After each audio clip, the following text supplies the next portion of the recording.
அகிலமெங்கும் உள்ள தமிழ் நேயர்கள் அனைவருக்கும் பரம்பரை ஜோதிடர் உங்கள் மனோ பாலாஜியின் அன்பான வணக்கம். கன்னிராசி நேயர்களுக்கு சனி பெயர்ச்சி. இந்த சனி பெயர்ச்சி உங்களுடைய ராசிக்கு சனி பகவான் எந்த மாதிரி பலாபலன்களை கொடுக்க போகிறார் அப்படிங்கிறத பற்றி தாங்க இந்த பதிவில் இப்போ நம்ம பார்க்க போகிறோம். முதலாக பார்க்குறவங்களா இருந்தீங்கன்னா சப்ஸ்கிரைப் பண்ணி பெல் பட்டன் அழுத்தி ஆல் ஆப்ஷன் கொடுங்க. கன்னிராசி நேயர்கள் அப்படின்னா ஆணாக இருந்தாலும் பெண்ணாக இருந்தாலும் உள்ளத்தால் தூய்மை, குடும்பத்துக்கு ஏற்ற மாதிரி கண்ணியமாக நடந்துக்கக்கூடியது யாருன்னு கேட்டோம்னா இந்த கன்னிராசிக்காரர் தாங்க. உண்மையை சொல்ல போனோம்னா கோபப்பட தெரியாது. யாராவது நம்மளை கஷ்டப்படுத்திட்டாங்கன்னா மனசுக்குள்ள அழுகத்தான் தெரியும். அவங்கள திருப்பி பேசி அவங்கள காயப்படுத்தணும்னு நினைக்கவும் மாட்டீங்க. இப்படி எவ்வளவு ஒரு சிரமங்கள், பாதிப்புகளும் கஷ்டங்களும் அனுபவிச்சிருந்தாலும் தன்னுடைய வாழ்க்கையில் ஏதாவது ஒரு வழியில் நம்மளுடைய கஷ்டங்கள் தீரும், கடவுள் நமக்கு ஒரு வாய்ப்பை கொடுப்பாரு, நமக்கு சந்தர்ப்பங்கள் வரும் அப்படின்னு காத்துட்ருக்கக்கூடிய ராசி எந்த ராசின்னு கேட்டோம்னா அது கன்னி ராசி தாங்க. ஏன்னா அந்த அளவுக்கு கடவுளை நம்புவீங்க, மனசாட்சிக்கு கட்டுப்பட்டு நடப்பீங்க, நல்ல ஒரு மனித ஒழுக்க தன்மையோடு வாழக்கூடியது இந்த கன்னிராசி. ஆனால் யார் அதிகமாக நம்பி ஏமாறுறதுன்னு கேட்டோம்னா அதுவும் கன்னிராசி தாங்க. நம்பாமல் கெடுறது மற்ற ராசினா நம்பியே கெட்டது கன்னிராசிங்க. நீங்களுடைய மனசில் ஒன்று நினச்சி இவங்க நல்லவங்கன்னு நீங்கள் முடிவு எடுத்துட்டிங்கன்னா அப்படியே அதில் பின் மாறவே மாட்டீங்க. அவங்க ஏதாவது ஒரு கெட்டதை செஞ்சால் கூட அவங்க அப்படி செஞ்சுருக்கிற சான்ஸே கிடையாது, அப்படி பண்ணியிருக்கவே மாட்டாங்களே அப்படின்னு நினைக்கத்தான் தெரியுமே தவிர ஐயோ அவங்க பண்ணிட்டாங்களான்னு நினைக்க மாட்டீங்க. இப்படி அதாவது ஒரு உண்மையான அன்பு செலுத்தக்கூடியது கன்னிராசி. ஆனால் இப்படி எல்லாமே பட்டிருந்தாலும் சிலருக்கு உங்களுடைய வாழ்க்கையில் கடுமையான சில மன வருத்தங்கள், 6ஆம் இடத்துல சனி சஞ்சாரம் பண்ணிகிட்டு இருந்தது.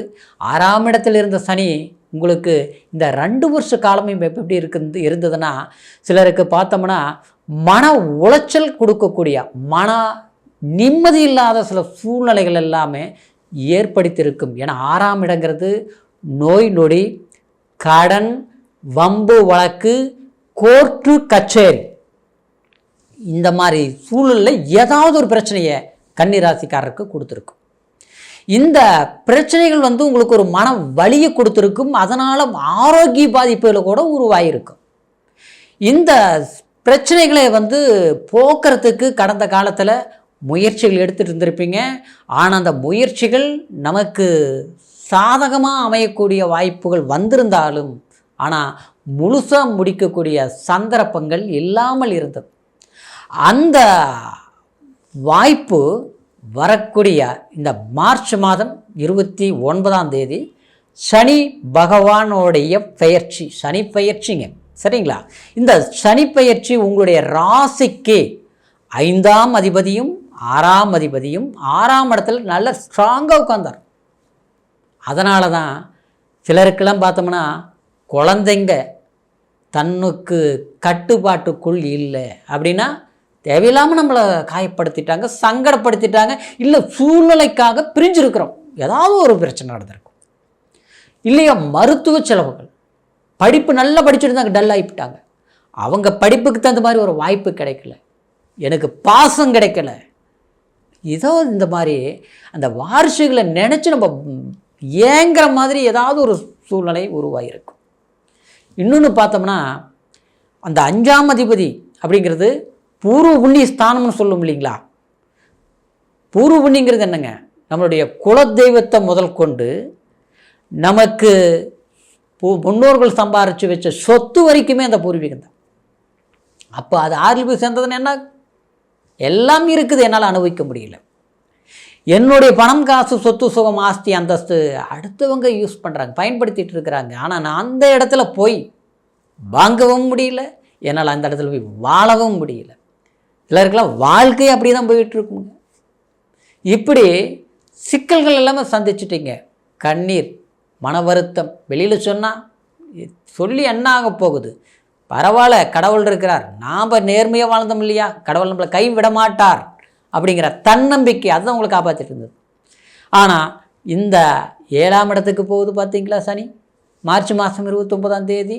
அப்போது அந்த 7ஆம் இடத்துக்கு போகும்போது அதுலேயும் ஒரு பயம். கன்னிராசிக்காரருக்கு என்ன பயம், ஐயோ எனக்கு கண்டகச்சனி ஆரம்பமாக போகுது, இந்த கண்டகச்சனி வந்ததுன்னா என்னுடைய கஷ்டங்கள் எப்படி இருக்க போகுதுன்னு தெரியல, என்ன மாதிரி நடக்க போகுதுன்னு தெரியல அப்படின்னு ரொம்ப பயப்படுறவங்களும் இருக்கிறாங்க. கண்டிப்பாக பயப்பட வேண்டாங்க. சனியை பொறுத்த வரைக்கும் நம்மளுடைய கர்மாவை பிரதிபலிக்கக்கூடிய கிரகம்தான் சனி. சனி அதனால தான் சொல்கிறதுங்க, மற்றவங்கெல்லாம் வந்து அள்ளி கொடுப்பாங்க கிள்ளி கொடுப்பாங்க அப்படி இப்படின்லாம் சொல்லுவாங்க. ஆனால் சனி பொறுத்த வரைக்கும் அள்ளி கொடுத்தாலும் சரி, அப்படியே மொத்தமாக கொடுத்தாலும் சரி, கொடுக்க நினச்சிட்டாருன்னா முழுசாக கொடுத்துருவார். அது கொடுத்த பிறகு பார்த்தோம்னா நம்மக்கிட்ட குறையாது, அவ்வளோ மொத்தமாக கொடுத்துருவார். நல்லது, அது அந்த அளவுக்கு பலம் பெற்றவர் சனி. ஆனால் நம்மளுடைய ஜாதகத்தில், பிறப்பு ஜாதகத்தில், உங்களுடைய பிறப்பு ஜனன ஜாதகத்தில் சனியின் பலத்தை பொறுத்து தான் 7 சனியும் கண்டக சனியும் அஷ்டம சனியும் வேலை செய்யும். இல்லைன்னு வச்சுக்கோங்களேன், அந்த நேரத்தில் தான் வீடு கட்டுவோம், அந்த நேரத்தில் தான் கிரையும் பண்ணுவோம், அந்த நேரத்தில் தான் கல்யாணம் பண்ணுவோம், அந்த நேரத்தில் தான் குழந்தைங்களுக்கு சொத்து வாங்கி வைப்போம், திருமணத்தை பண்ணி வைப்போம், படிப்பு செலவுகள் இல்லாமல் சிறப்பாக பட்டம் டாக்டர் ஆகிட்டாரே இல்லையா, வந்து பெரிய அளவில் ஒரு நல்ல படிப்பு படிக்க வச்சுட்டேன், ஏன் பஞ்சம் தீர்ந்து போச்சுன்னு நம்ம சந்தோஷமாக உட்காரக்கூடிய வாய்ப்புகளும் இந்த மாதிரி காலகட்டத்தில் தான் கொடுக்குங்க. அதனால தான் சொல்கிறது, சனி கொடுத்தா யார் தடுப்பா அப்படிங்கிற ஒரு பழமொழி. இந்த 2.5 வருஷ காலமாக பார்த்துட்டோம்னா 7ஆம் இடத்துக்கு போகும்போது என்னென்னா, சனி நம்ம கரெக்டாக ஜென்மத்தை பார்க்குறார் 7ஆம் பார்வையை. அப்போ கோச்சாரத்தில் நம்ம எப்படி எடுத்துக்கணும், சனி ஜென்மத்தை பார்க்கறதுனால ஆரோக்கியத்தில் கொஞ்சம் கவனம் எடுத்துக்கணும். 1. 2வது, கலஸ்தர ஸ்தானத்தில் சஞ்சாரம் பண்ண போகிறார் இல்லையா, குருவோட பேர் ஒன்றும் பாதிப்பு இல்லை. ஏன்னா நமக்கு கன்னி ராசிக்கு குரு, அதாவது சனி பொறுத்த வரைக்கும் அவ்வளோ பாவி கிடையாது, சரிங்களா, யோகக்காரகர் தான். அப்போது அந்த 7ஆம் கலஸ்தர ஸ்தானத்தில் இருக்கிறதுனால திருமணம் ஆனவங்க குடும்ப வாழ்க்கையில் ஏற்கனவே சில பிரச்சனைகள் இருந்ததுன்னா, ஒரு வழக்கு போயிட்டுருக்குது, ஒரு பிரச்சனை போயிட்டுருக்குது அப்படின்னா அந்த பிரச்சனை தீர்வுக்கு வந்துடும், சரிங்களா. ஒத்து வராதுன்னா சரி முடிஞ்சு போச்சு, அடுத்தது நம்ம பார்க்கலாம், அடுத்த வாழ்க்கை தேர்வு எடுக்கலாம் அப்படிங்கிற ஒரு நிலைக்கு வந்து கிடைக்கும். அந்த மாதிரி சந்தர்ப்பங்கள் அமையும். 2வது, நமக்கு இந்த நட்பு வட்டாரங்கள்னு சொல்கிறோம்னு வச்சுங்களேன், அப்படியே ஒரு நண்பர்கள் வட்டாரத்தில் சில ஏமாற்றங்களை சந்திச்சோம் பார்த்தீங்களா, அவங்கள புரிஞ்சுக்கிறதுக்கு நமக்கு ஒரு வாய்ப்புகள் வரும். அவங்களுக்கு என்ன பண்ணுறதுன்னு தெரியாது, நம்மளை பயன்படுத்திக்கிட்டாங்க, நம்மளை மோசம் பண்ணிட்டாங்க. ஆனால் அவங்களுக்கு முன்னால் நாம் வந்து ஒரு சந்தர்ப்பத்தை வாழ்ந்து காட்டணும் முயற்சி எடுத்திருப்போம், முடியாமல் இருக்கும். ஆனால் அவங்க கெட்டவங்க விலகி போவாங்க. ஆனால் அந்த நேரத்தில் நம்ம கொஞ்சம் கவனமாக தான் இருக்கணும் இந்த 2.5 வருஷம், சரிங்களா. யாருக்கிட்டையும் ஜாமீன் கையெழுத்து போடுறது, அதே மாதிரி வந்து வட்டிக்கு பணம் இந்த பக்கம் வாங்கி அந்த பக்கம் கொடுக்கறது, இதெல்லாமே பண்ணக்கூடாது. எங்கெங்கே நான் கடன் கட்டிட்டு வட்டி கட்டிகிட்டு இருக்கிறேன், நான் எங்கே கொடுக்கறது அப்படிங்கிறவங்க நிச்சயமாக அந்த வரவு செலவு பிரச்சனைகள் உங்களுக்கு குறையும்னா, கொஞ்சம் நமக்கு தொழில் ரீதியில் கொஞ்சம் வெளிப்பக்கம் வெளி ஊர் கொஞ்சம் இடம் மாறி வேலை செய்யக்கூடிய சந்தர்ப்பங்கள், அதனால் நமக்கு லாபம் கிடைக்கக்கூடிய வாய்ப்புகள் அமையும், சரிங்களா. இன்னும் ஒரு விதத்தில் சொல்ல போனோம்னா, நம்மளுடைய இந்த ஜென்மத்தை பார்க்கும்போது நமக்கு கொஞ்சம் உத்தியோகத்தில் வேலை செஞ்சிட்ருக்கிறவங்க கொஞ்சம் அக்கம் பக்கத்தில், அப்படின்னா நமக்கு மேல் அதிகாரிகிட்டையும் கீழ் வேலை செய்யக்கூடியவங்கக்கிட்டையும் கொஞ்சம் அக்கறையோடு, அப்படின்னா கொஞ்சம் கவனத்தோடு இருக்கிறது தான் சிறப்பு. தேவையில்லாத பேச்சுவார்த்தை கொடுக்கறது இதெல்லாமே நம்ம வந்து சரிப்படுத்திக்கிறது நல்லது. இந்த மாதிரி இருக்கும்போது பிரச்சனைகளை தீர்ப்போம், புதிய பிரச்சனை வராமலையும் தடுப்போம், நம்மளுடைய வேலையை நம்ம சரிப்படுத்துக்குவோம். இந்த 3 சந்தர்ப்பங்களும் சாதகமாக அமையும், சரிங்களா. அதனால் உங்களுடைய பிறப்பு ஜனன ஜாதகத்தையும் ஒரு முறை பார்த்துக்குங்க.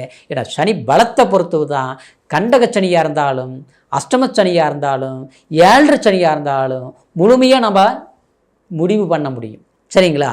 அப்படிங்கிறதுனால உங்களுடைய பிறப்பு ஜனன ஜாதகத்தை நம்மக்கிட்ட பார்க்கணும்னு நினச்சிங்கன்னா கண்டிப்பாக கீழே இருக்கிற நம்பருக்கு ஃபோன் பண்ணி உங்களுடைய date of birth, time, place இதை 3ஐயும் தெரியப்படுத்துங்க.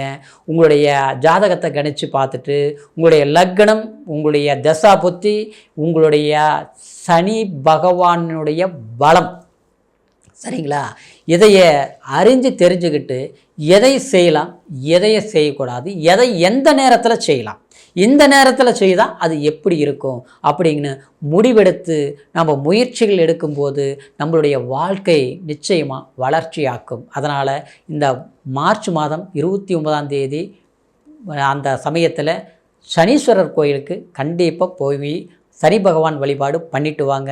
இந்த 2.5 வருட காலமும் சனி நமக்கு யோகத்தையும் லாபத்தையும் கொடுக்கும் காலமாக அமையுங்கிற ஒரு வாழ்த்துக்களோட மீண்டும் அடுத்த பதிவில் சந்திக்கிற வரைக்கும் நன்றி, வணக்கம்.